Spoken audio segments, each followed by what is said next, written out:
main man, Kareem A.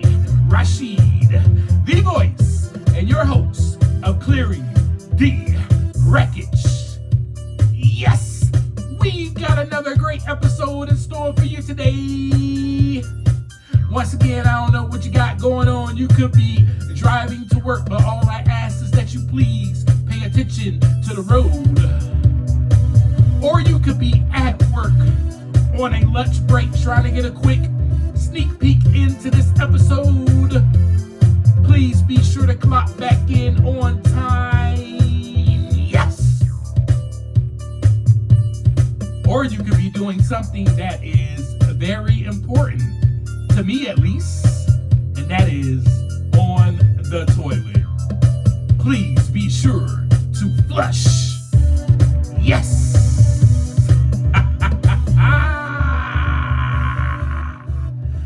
I love it. I love it. What's going on, world? What's going on, Wreckage Clearers? What's up, Wreckage Clearing community? We are back again for another great episode of Clearing the Wreckage Podcast. Yes, indeed. And we are at our coffee shop, our favorite one that we like to meet at, right? You got your macchiato or your latte or whatever it is that you get. I got my cafe Americano, and I'm like, what's up? I ain't seen you in about a week. Let's talk. And you're like, man, I got so much to share with you, Kareem. But first, I would love for you to share with me what is on your mind. I know you've been telling me the story. I am so interested in hearing more of it. I am anticipating that you have received your wings and you are out of that cocoon. Please tell me that you are now a butterfly.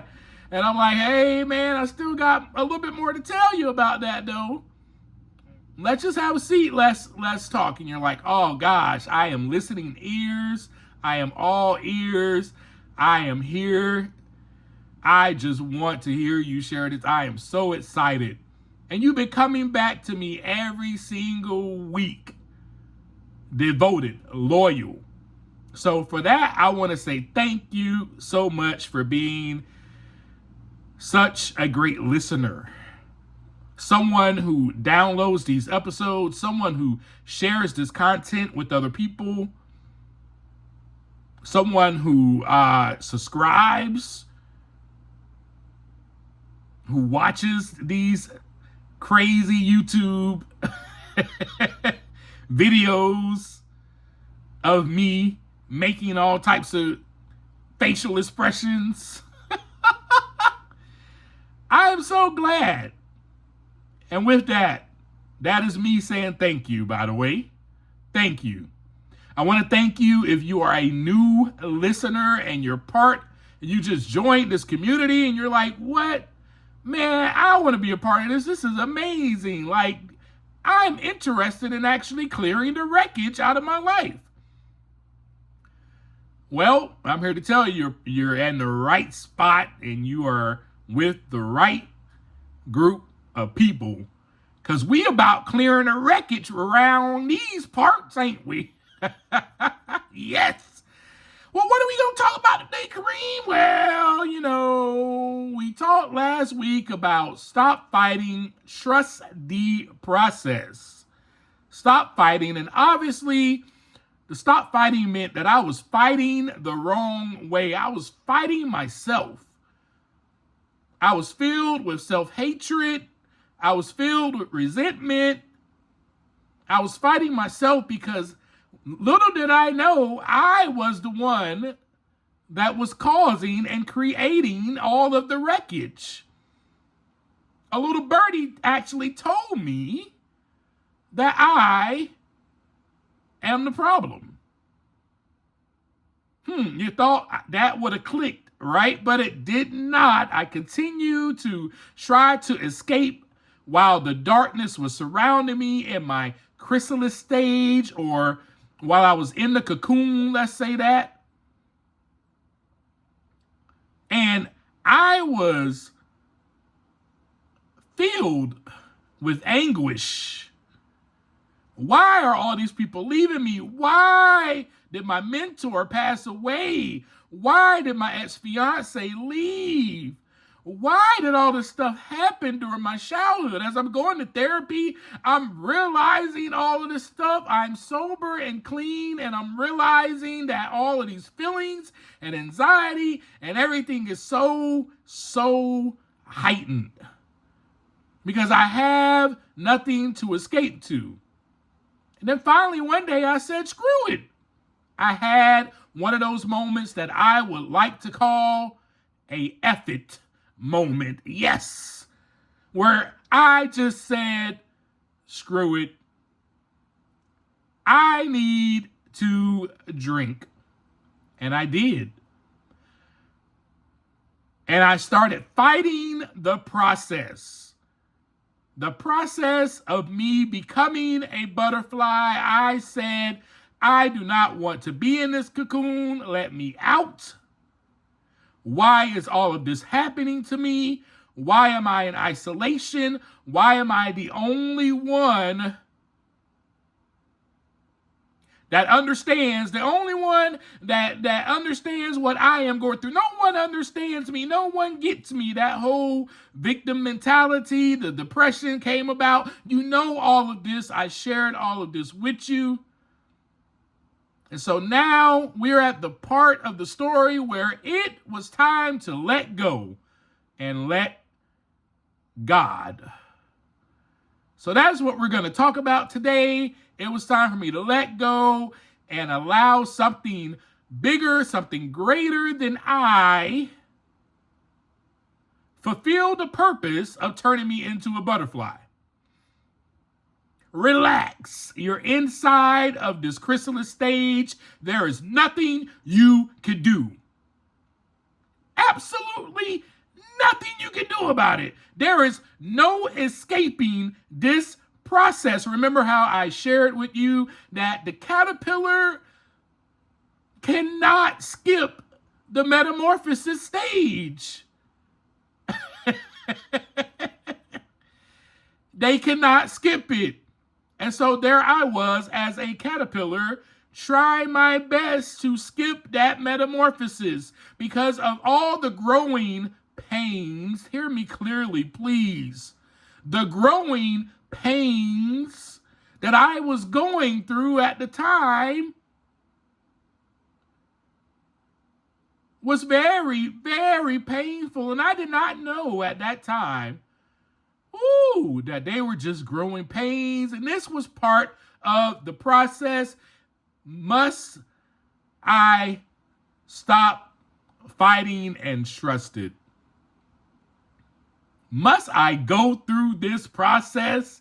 It hurts way too much. You ever have something in your life where it's just so painful? You're like, no, I don't want to. I don't want to deal with this. I can't deal with this. I can't deal with this. I don't know what it could have been in your life. You know, for me, it was death. For me, it was someone leaving me, and it was death. And then it was all these other symptoms that I was having from my PTSD, anxiety, depression. It was just complete darkness, and I needed to see the light. You know, I was singing a song today. So I was singing a song today because it was raining and it was dark and I was working and it was dark outside and I was like, why is it so dark today? I just want some light. Why is it so dark today? I just want some light. You know what I'm saying? Like sometimes you got to sing through it. It was dark and gloomy out there today. I just wanted to see the light. And during this time of the process, I truly was yearning to see the light, but I was fighting the wrong way. I was trying to escape the cocoon to see the light, but I kept getting put back in that cocoon by that power greater than me because there's no escaping it. There is no escaping it. So I realized I was fighting the wrong fight. I was fighting against myself. I was trying to fight against my own thoughts. And I was also fighting against something and things that I had no control over. I had no control over my mentor passing away. I had no control over my ex-fiance leaving, getting taken away. I had no control over some of the things that happened in my childhood. I had no control over those things that I shared with you before. If you listen from episode 1 all the way up to now, you've heard the story. And I truly had no control over my addiction. Let me explain. I have a disease. Let me explain this even further for those that are listening that may not have the disease of addiction, but just may have a few hang-ups here and there. You may have some wreckage here and there, but may not have that wreckage that I have. So let me clear the air and let it be known that addiction is a disease. Here is why addiction is considered a disease. Are you ready? For one, it involves the changing of my brain. The first thing that happens is our reward system gets hijacked. Yes, your brain has a reward system. Did you know that? Let me give you an analogy or an example.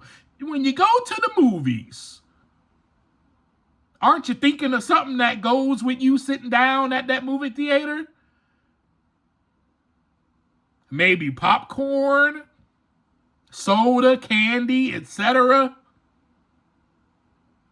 These certain foods release dopamine into your brain, as it is with addiction. These substances flood the brain, alcohol and drugs flood the brain, those substances, and the chemical dopamine floods it. And it floods the brain's reward system with an excessive amount of dopamine, by the way. Much more than natural rewards such as food, the food that we just talked about. Popcorn, soda, candy, I'm at the movies, this goes with it, I must have it. Yes. So imagine yourself going to the movie. Let's take it a little bit deeper. And sitting down, going to the movie and just saying, all right, I'm just going to go and enjoy this movie. And you go in, you give your ticket, and you walk into the theater where the movie's playing, and you sit down with nothing in your hand. I guarantee you, 30 minutes in, not even 30 minutes in, 5 minutes in, you're going to start itching. You're going to start itching. Oh man, maybe soda, popcorn, candy, something. I need something.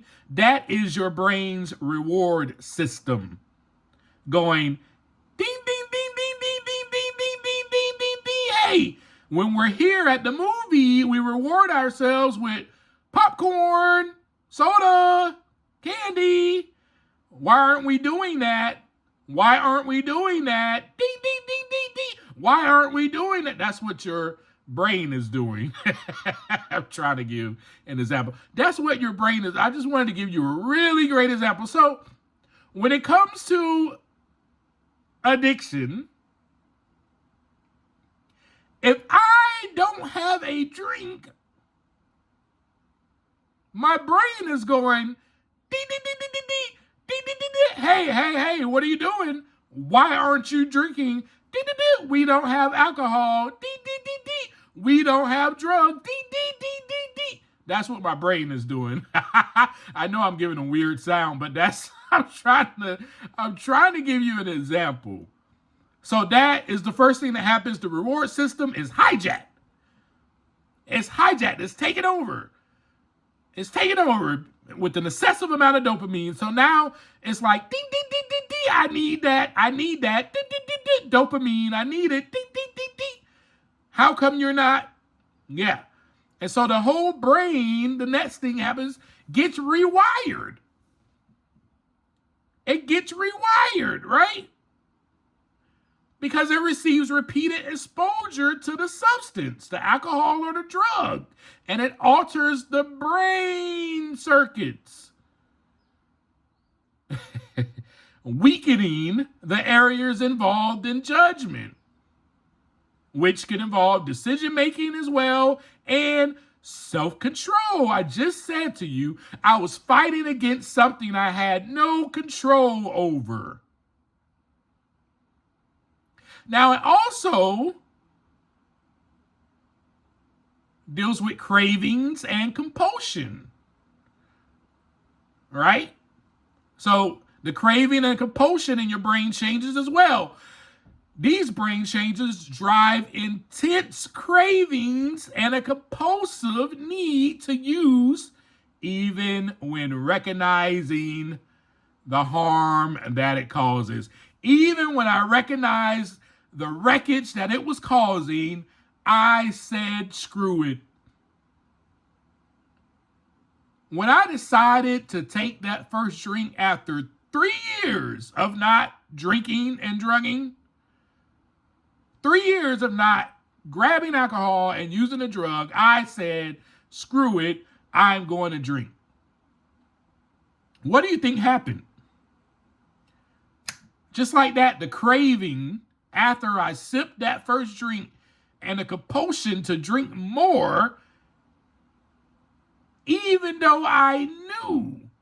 I said, wait a second, I've been here before. This stuff had me in jail. This stuff had me on the streets homeless. This stuff has broken up relationships. This stuff has caused wreckage between my family, between my mom, my dad, my siblings. This stuff, screw it, who cares? I've already had one drink, now I need another and another and another and another, and now let's go do some hard drugs, please. Cravings and compulsion. I'm sharing this for you so that you can get a sense of what addiction truly is, because some of you may not know that this is something that is out of my control. Here are some of the signs and the symptoms, and we've discussed it in almost every episode.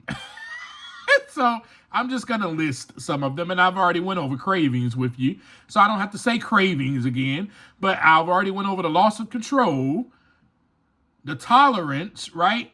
So when I started drinking at that early age, my tolerance level built up. My tolerance level increased and increased and increased over time.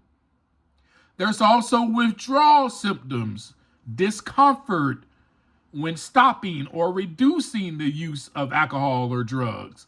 There's negative consequences, and there's the neglect of responsibility. Oh, I'm not going to work today. Nope. Not going to work.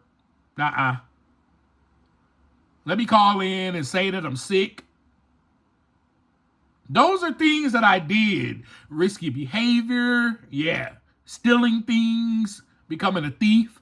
I was a thief. I became a thief. I did crazy things.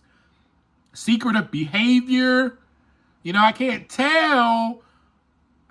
say where I'm actually going with your car, Mom. So let me make up a lie and say that I need to go to a recovery meeting, even though that's not where I'm going to the liquor store. Yeah, I did that. So it also causes relationship issues, changes in appearance, neglecting personal hygiene. There were days and where I would not take a shower. I would not brush my teeth. I would wake up and I would drink first, and I would go about my day. There's plenty of mood swings that are symptoms, outbursts in anger, irritation, and of course, financial problems. I went into full-blown debt by my choices. And there's multiple influential factors as well that I would like to share about that.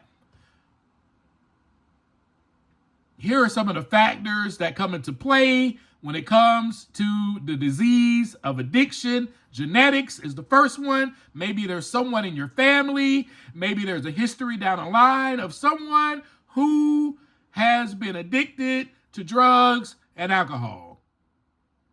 I have someone in my family that was, and so it came in from down the line. Your environment can actually be an influence to you. You can start hanging around the wrong crowd, as I did when I was young. I hung out with the OGs. They taught me the game. Yes, that environment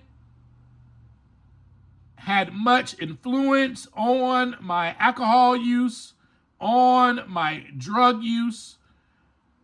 Development can also be an influential factor, which for me, obviously it was, because I started drinking at a very early age as an adolescent while my brain was still trying to develop. And then arrested development comes into play, which has lasting consequences. And then there's mental health conditions, mental health disorders like depression, anxiety, or PTSD are common with addiction. What do you know? The person that is doing this podcast and getting coffee with you every single week and letting you know about the disease of addiction has all three of those mental health conditions. Who? Yep. So letting go was part of me trusting the process, part of it being a process. So let's talk about how it started. It all happened when I just got sick and tired of being sick and tired. Now, let me explain a little bit more. It basically happened one night when I realized, I became aware of what I was actually partaking in and the consequences and why I was partaking in it. So I became aware. Now, so with that being said, I'm going to give you 4 A's that I want you to write down right now. And I want you to maybe even journal about them as well. Okay? Because these 4 A's,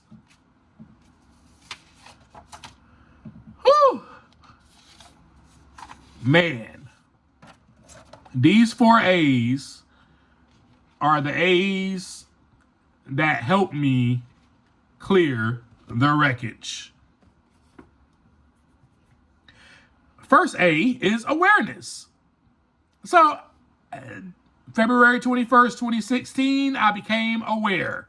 That night, my mind became aware of all the chaos, all the havoc and wreckage. I was sick and tired of being sick and tired. Also, I became aware that this was not working for me anymore. I am drained. I am depressed. I am idolizing suicide. I'm not idolizing. I'm sorry. I am having ideals of suicide, I should say. I became aware of all of that. And becoming aware of all of that helped me start the process of letting go. Now, let's also talk about the other A, acknowledging. I had to acknowledge that, man, I am scared. I am scared. I am so scared. And what am I scared of? I'm scared.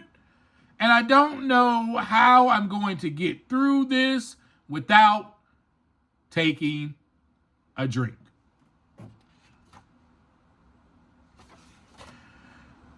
Yeah. So that. And then we have admittance. I had to admit that I am the problem. Remember that journal entry I shared with you last week, I think it was. I shared a journal entry with you last week that basically was me admitting. It was me confessing. It was me saying, hey, this is who I am. These are the mistakes that I've made. I've been a liar. I've been a manipulator. I've used alcohol. I've used drugs. I've relapsed. I've done all these things. I had to come to a place of admittance. And then the last A I'm going to share with you is acceptance. After I came to becoming aware of all this crap that I caused, right? After I became aware of that, I became sick and tired. I was aware that I'm sick. I'm tired. I am sick. I became aware of that as well.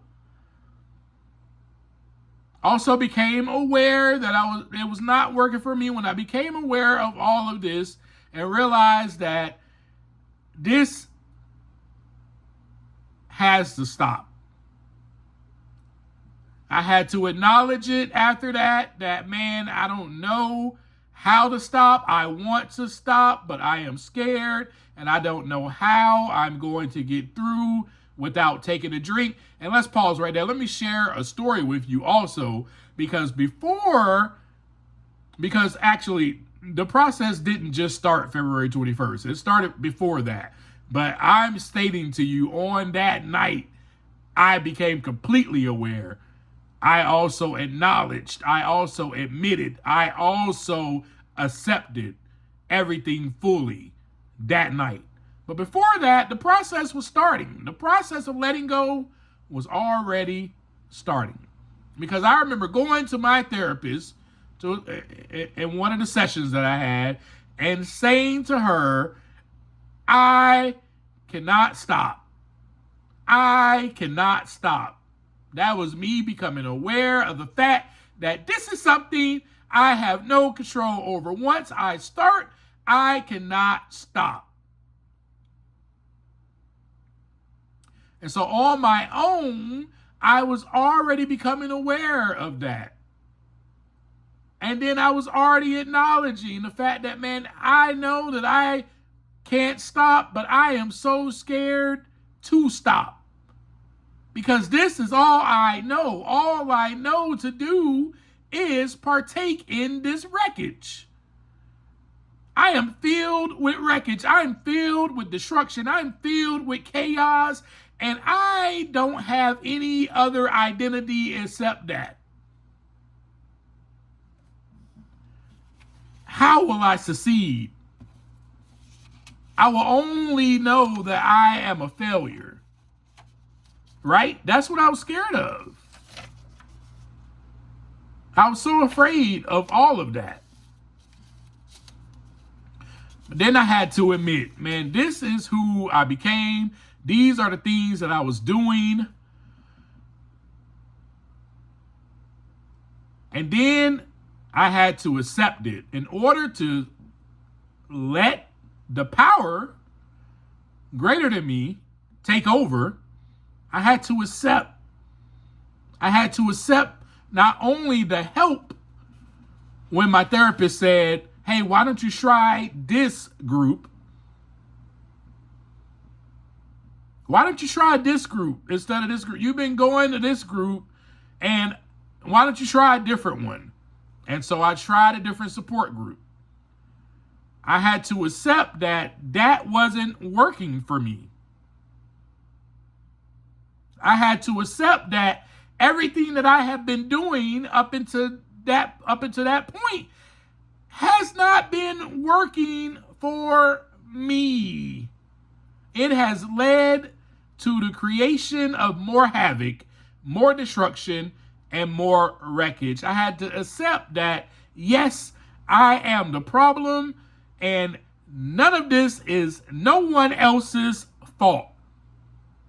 Once I admitted that it is no one's fault, this is all inside of me. This is a disease that I have no control over. I had to accept that as well. I have a disease of addiction. There is no cure for this. All I can do is try my best to go moment by moment without taking a drink, without escaping back to my old behaviors. What is it for you that you need to become aware of, that you need to acknowledge, and that you need to admit, and you need to accept? Because there's such a beautiful part of acceptance that I did not share with you that we need to come into, that needs to come into play right now. I accept all of the wonderful things that are going to take place in my life now that I've decided to stop. I accept the help that is coming into my life now that I decided to stop. I accept the hope that is now coming to my life now that I've decided to stop. I accept the love that is now going to come into my life that I've decided to stop. I accept the courage that is going to come into my life now that I've started to stop. Now that I've become aware that this crap ain't working no more. It's just a bunch of wreckage that needs to be cleared. I acknowledge that.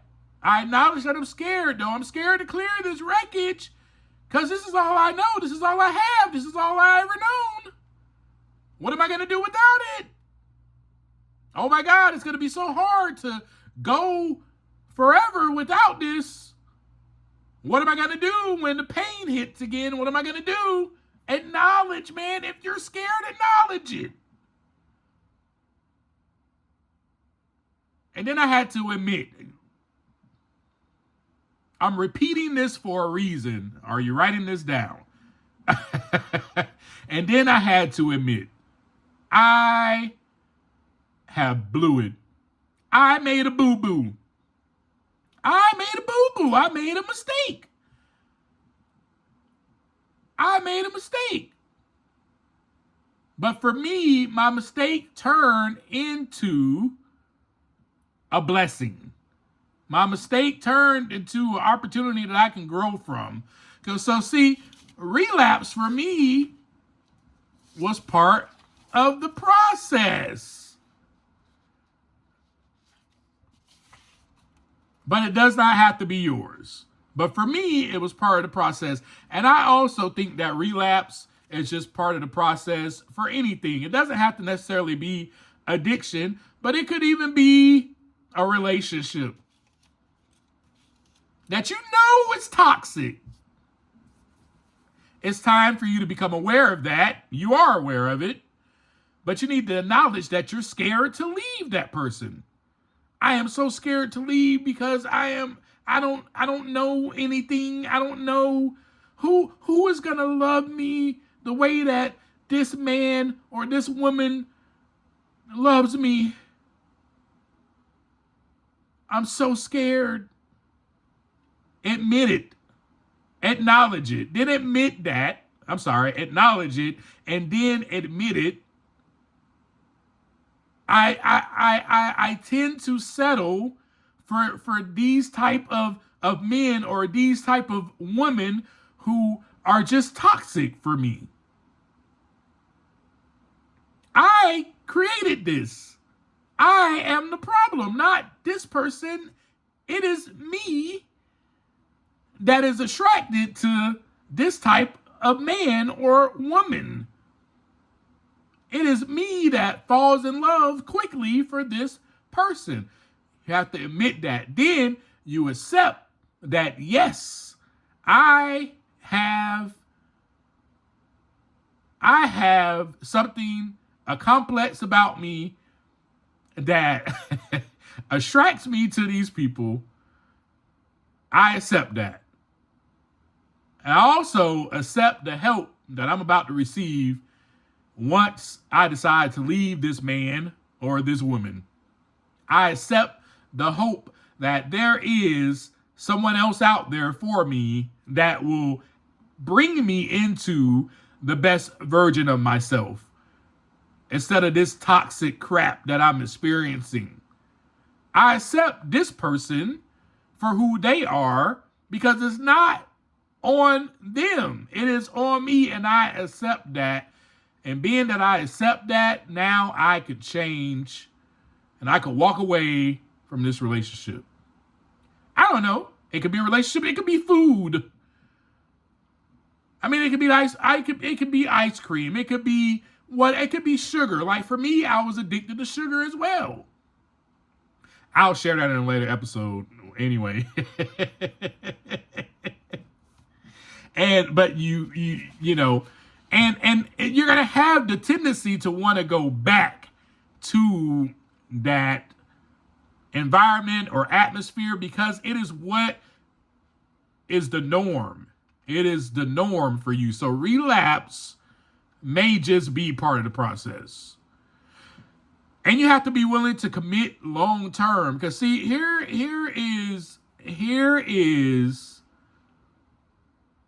some of the things that you can do to manage the wreckage. You got to commit.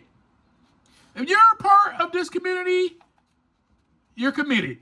You need to go ahead and be committed. Every single week, I'm listening to Kareem, and I got to hear what he has to share because, yes, he is also sharing a story, but I'm identifying it.